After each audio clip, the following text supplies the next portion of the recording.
How to replace a motor in a cable drive sprinkler and the tools that you need.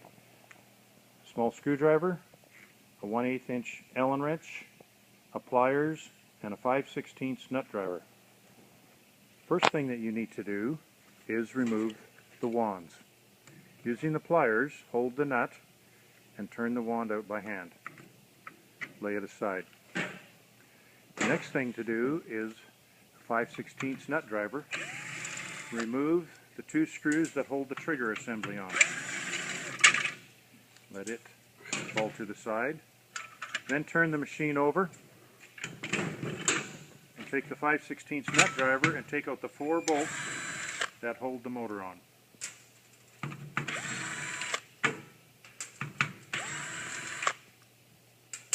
Once you have those 4 bolts out, you need to take your pliers and loosen up the nut that holds the hose on.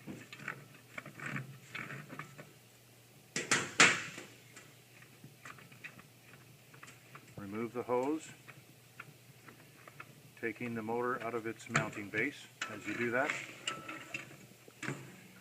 Then take the 1/8 inch nut driver, Allen wrench, and remove the little crank. Also take the chain off the sprocket and remove the sprocket.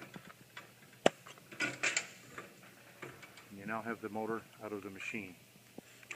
Next, take the little screwdriver and remove the little rubber washer,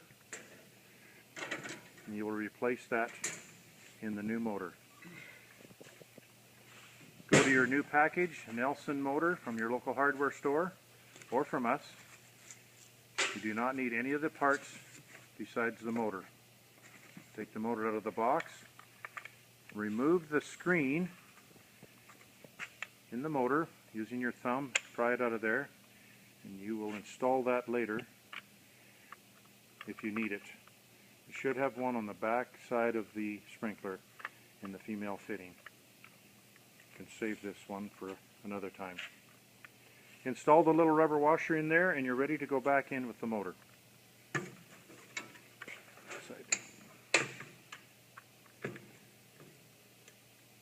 Install the little sprocket. Make sure that its splines are matched up with the little pins and it's on all the way. Install the little crank. Tighten with your 1/8 inch Allen driver. Put the chain on. Put the motor into its mounting base.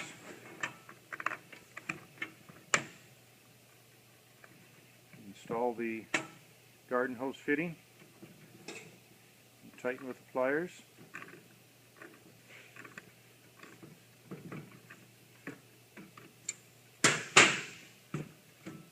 Now you're ready to install the 4 mounting bolts. One thing to take note is that the splines on the little white bushing on the axle of the motor are lined up, otherwise there will be a crack left over when you install these 4 bolts.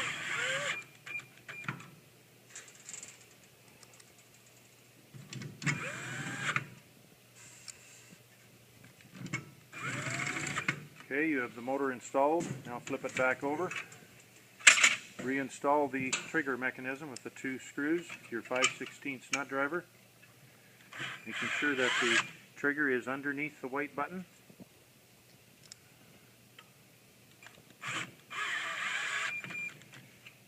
Now have the trigger assembly installed. Now install the wands again. Tighten by hand until it stops and tighten about 1/4 of a turn or a little less. We like to do 1 little spacing on the nut there. And you've installed a new motor.